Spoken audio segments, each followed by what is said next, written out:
Hi class! Welcome to our last video in our flipped classroom lesson series. I hope you all have enjoyed this new and interesting way to teaching and learning. I know I have had a blast.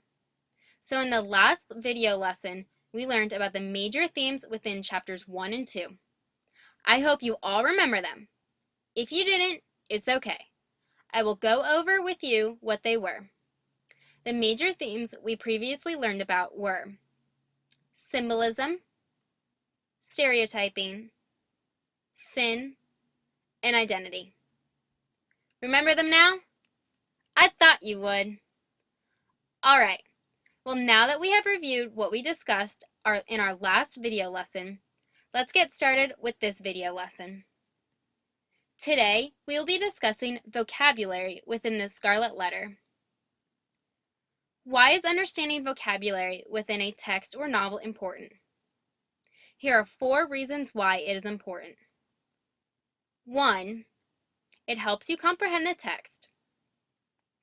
2. It helps you to relate to the text. 3. It helps you understand the characters and plot within the text. And 4. It helps you further your own vocabulary.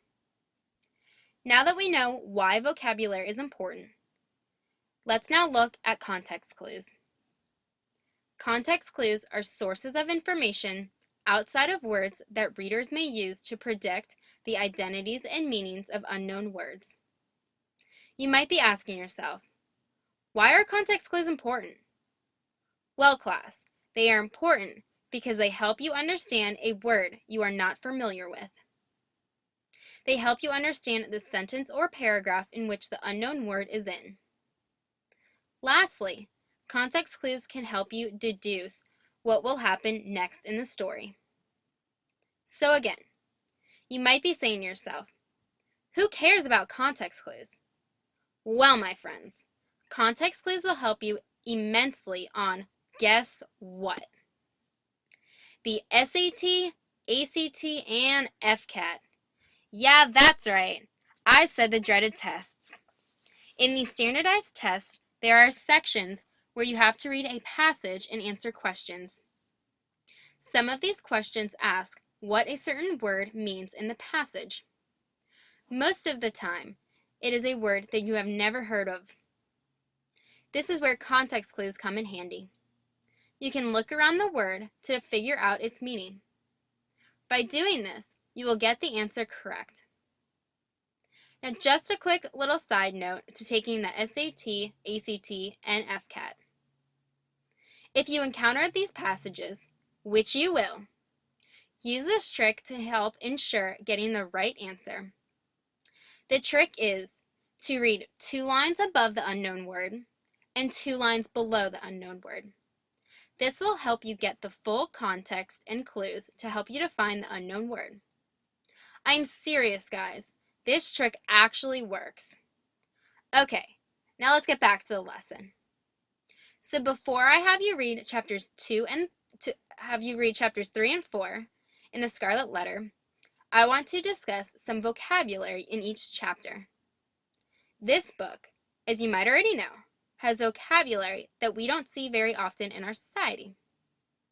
I also know it is a tricky book to read. So here are some key vocabulary words that might trip you up while reading chapters 3 and 4. The first vocabulary word is furrowed. The text has the word in the following context. He was small in stature, with a furrowed visage, which as yet could hardly be termed aged. From this sentence, we can define furrowed as wrinkled, because in a previous lesson in this class, we discussed that the word visage has to do with a person's face. The second vocabulary word seen in this chapter is abate. He had endeavored to conceal or abate the peculiarity.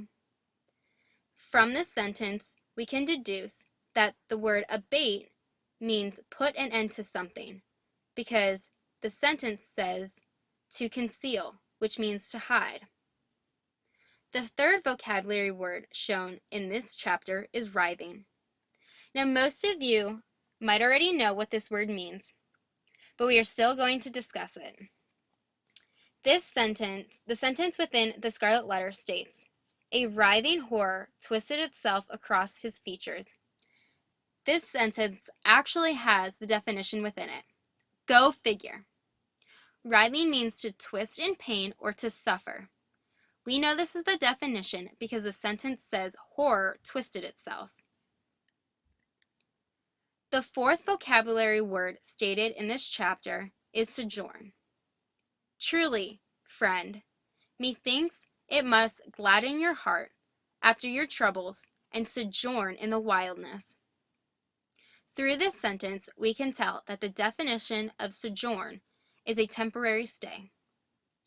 The last vocabulary word that I want to bring to your attention in Chapter 3 of the Scarlet Letter is iniquity.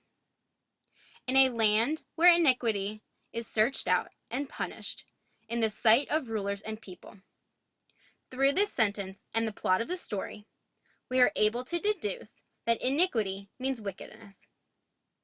So now that I have shown you how to define unknown words based on context clues in Chapter 3, it is now your turn to do the same with select vocabulary in Chapter 4.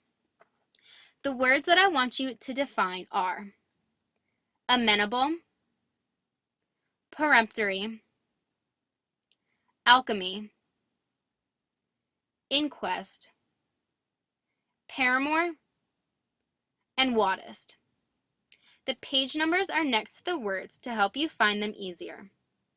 At this time, please pause the video and complete the assignment. Welcome back, students. Are you ready to find out if you define the vocabulary words correctly? Here we go. Amenable on page 60 means willing to yield or submit. Peremptory on page 61 means leaving no opportunity for denial or refusal. Alchemy means a power or process of transforming something common into something precious. The definition of inquest is inquiry or investigation. Paramour means an illicit lover. And lastly, wodist, which I've never heard before, means to have knowledge for or to know. All right, so how did you do? Did you get most of them correct? Well, it's okay if you didn't. That just means you need more practice using context clues to define unknown words. Now, to conclude this lesson, I want you to watch a fun video in the tab that says Lesson 3 YouTube video. While watching the video, I want you to imagine me singing the song instead of the teacher in the video. I know the video is quirky, but it is very catchy, and trust me, you will learn a lot. I hope all of you enjoyed the 3 flipped classroom videos for the Scarlet Letter. I know I have enjoyed making them. Tomorrow in class, I would like to know your feedback on how you liked or disliked the concept of a flipped classroom. So to end today's lesson, I want to leave you with a sentence. I hope you learned a prodigious amount of information from these lessons and had fun listening to them. Have fun using context clues to define prodigious. See you all tomorrow, and have fun watching the context clues video. I know I did. You gotta have context clues, context clues, context clues, context clues, yeah.